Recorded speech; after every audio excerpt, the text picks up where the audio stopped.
Hi, and welcome to the Matrix Cycle Music Workshop. My name is Anthony Stewart, and I'm the Digital Fitness Director here at Johnson Digital Studios. I have a background in music production, DJing, fitness, and I have a master's degree in sport and exercise psychology. As a fitness professional, I imagine that you instinctively know that music is a fundamental driver of the group exercise experience. The good news is that your instinct is fully supported by both long-standing and more recent scientific research. In fact, we can call music a legal, performance-enhancing drug. It's not just about fun and enjoyment, although that's important. It's about performance and adherence too. So why is music so important? We know that only around 3% of the world population and 15% of the UK population are members of gyms, and that figure has been stagnant for many years. How do we get the other 85% in the UK off the sofa and moving? I was discussing this with Professor Kostas Karageorgis at Brunel University, and he is a big believer that the pursuit of hedonism is the thing that will inspire the vast majority of people to move more. Hedonism refers to the prioritization of pleasure in one's lifestyle, actions, or thoughts. Music is directly connected to hedonism due to its evolutionary links with social activity, celebration, and dissociative enjoyment of the moment, also known as flow state. The benefits of music and fitness. Ergogenic, increasing work capacity, delaying fatigue, improving endurance, power and strength. Psychophysiological, effects on heart rate, blood pressure and VO2 max. Psychological, mood enhancing, emotion affecting, better cognition, flow and enjoyment by boosting dopamine. It encourages social bonding, rapport, empathy and tolerance. Psychophysical, reducing rates of perceived exertion by blocking connectivity in the afferent nervous system. Even in medicine there are benefits too. Sound can reduce cortisol and is used in the treatment for Alzheimer's, dementia, anxiety, depression and stroke. It reduces pain both during and post-surgery by increasing dopamine and reducing activity in the amygdala, diverting attention away from negative feedback from the body. Sound can even increase the activity of immune cells, reducing brain inflammation and disrupts loss of myelin. In fact, babies grow quicker when they are exposed to music. Music fundamentals. I want to talk to you from the perspective of a DJ. For the last 25 years, I've been a DJ in the EDM scene, specializing in hardcore trance and club classics. I made a lot of mistakes in my sets during the early part of my career. And over the years, I learnt lots from the big DJs I played alongside. DJing is not about you, it's about the audience. The worst DJs will play their favorite songs rather than those that the dance floor wants or needs to hear. Playlists are a journey with peaks and troughs. I learned early on that you will exhaust the dance floor if you only play the big bangers. You might be surprised to hear that I think sometimes wedding DJs are more talented at reading a dance floor than the big stadium DJs. Accurate mixing is great, but technology means that perfect beat matching is the norm nowadays. But sound journeys, sound frequencies and sound transitions are much more important than the song choice and the basic mix. Choosing the right device. Although you may have no control over the sound system in the studios where you teach, you can have an influence over the final sound quality through your choice of playback device. Check out the quality of the sound card on your device to ensure the best possible playback quality. Sound card quality can vary enormously from device to device. I would always recommend using a laptop or tablet rather than a phone. Phones are also problematic in another way. If they are not set to airplane mode at the start of a class, music might be temporarily muted when a call or text message is received. Very unprofessional. Music file care. If you are buying your music files from platforms like Beatport or Amazon Music, you need to look after your files to prevent generational loss from occurring. The more copies you make of a track, i.e. the different ways in which you might save it down, the worse quality it can become. Be careful when you save as to ensure you retain the correct file type and bitrate. Sending music over the internet to yourself or others can also cause generational loss. Send music by WeTransfer wherever possible. Time stretching and track adjustments. Using software to time stretch your tracks can deliver some interesting improvements to your playlist. Be aware, however, that it will almost always reduce the quality of the sound. The longer the stretch, the greater the degeneration. Once again, be careful when you save as to ensure you retain the correct file type and bitrate. Sourcing music. For maximum flexibility, I would recommend buying and downloading tracks from platforms such as Amazon, iTunes, and Beatport.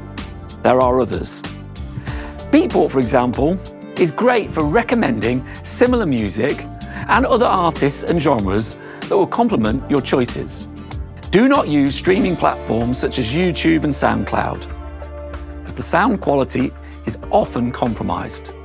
Platforms designed for personal consumption, such as Spotify and Apple Music, also shouldn't be used. Their terms and conditions explicitly forbid public use. Nowadays, the responsibility for PRS and PPL licensing sits with the venue owner. This is fine for fitness industry gyms and studios.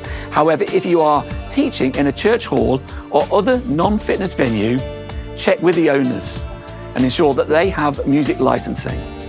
Some gym chains will charge you for a portion of the music licensing. If you're making fitness videos to music, this is known as sync.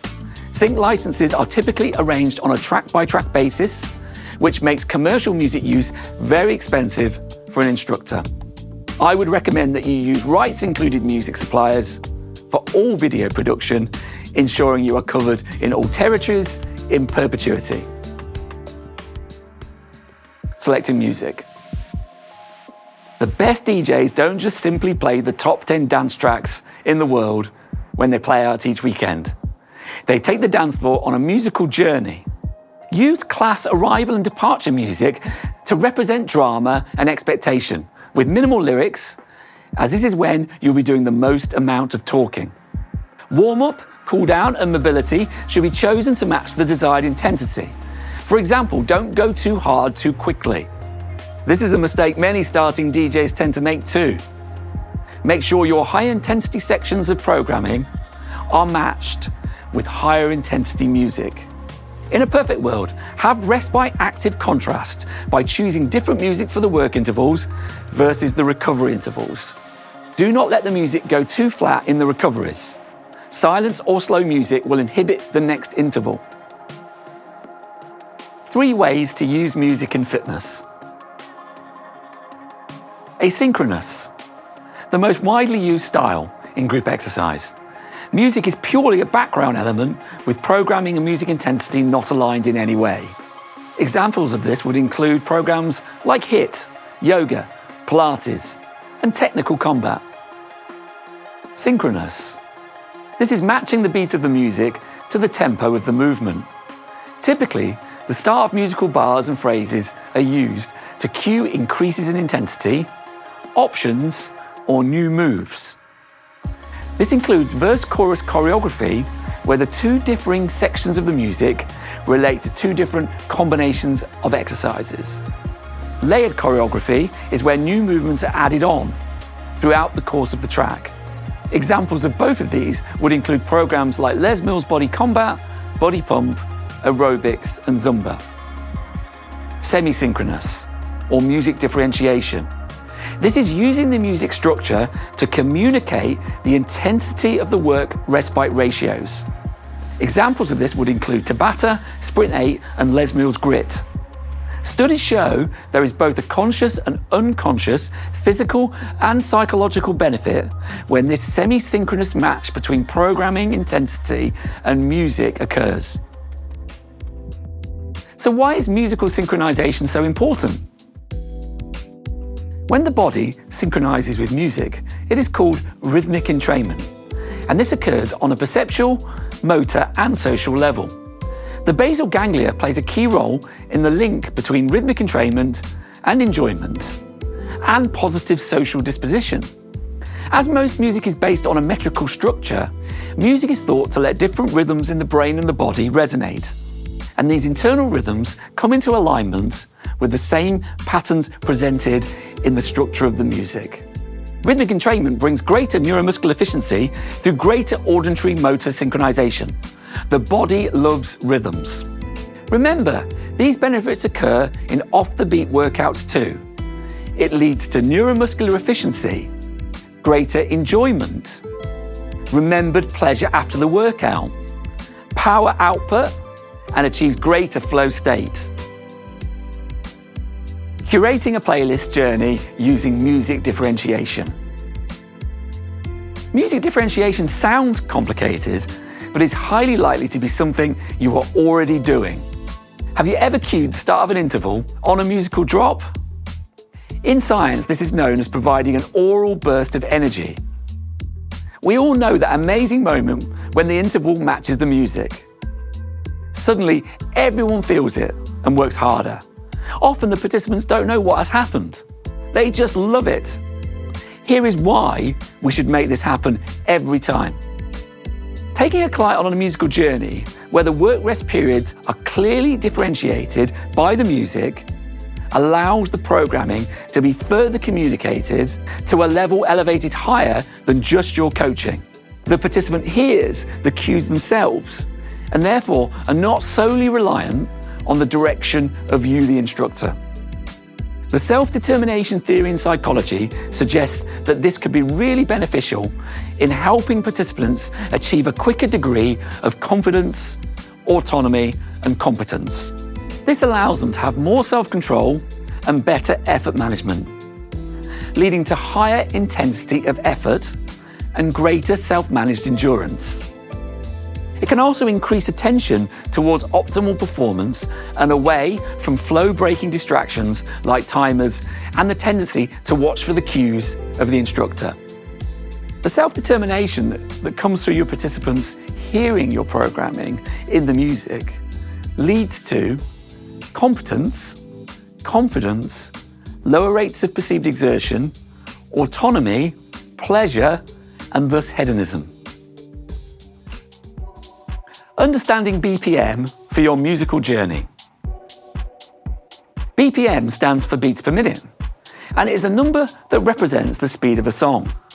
Common musical BPMs range from 75 all the way through to 175, and we have both a conscious and unconscious reaction to BPM, and it can act as your framework for the whole workout. Energy, intensity, and expectation can all be influenced by BPM. Warm-up speed should always be lower than your working blocks, with how much lower depending on the concept and the BPM of your first working block. Psychological studies have consistently shown that people will move faster to quicker music.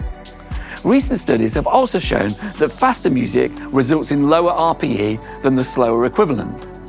This doesn't mean that all of your music needs to be fast, but it does mean that you should be aware of the BPM so that you have matched it to the exercise. Even if your class is not to the beat, participants will subconsciously match or rhythmically entrain to the speed of the music. This is a key point.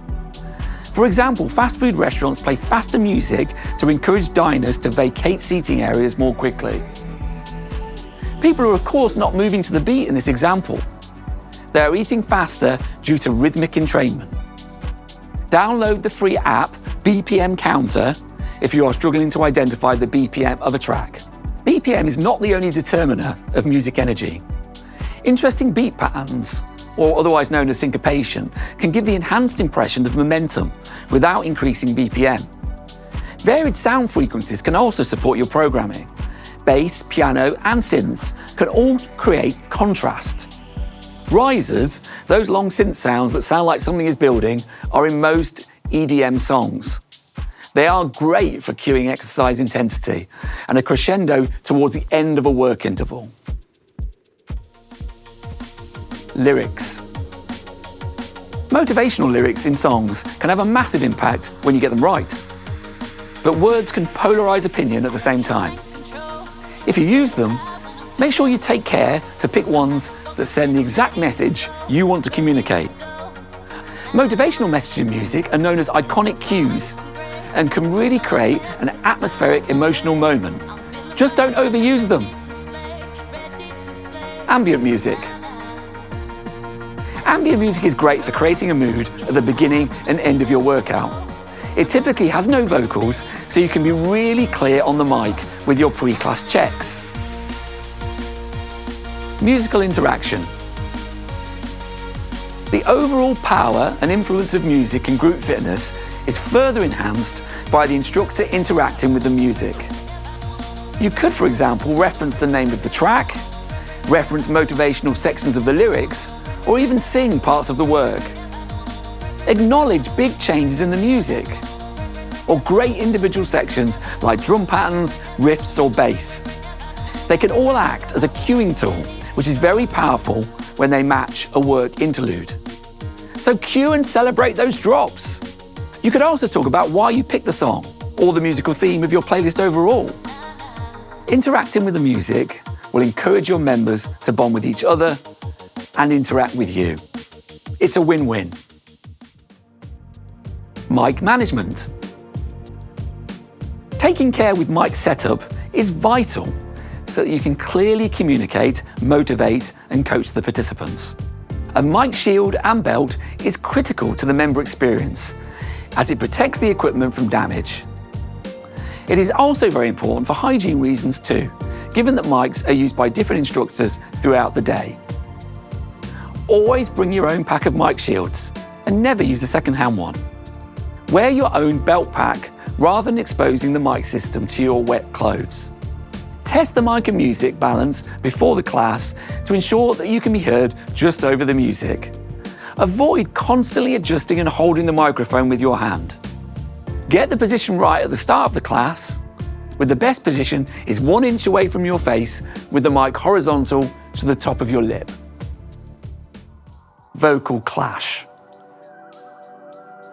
If you know you will need to speak a lot in a section of the class, such as the warm-up or the cool-down, if you want to be clearly heard, then do not choose a lyric-heavy track for this part.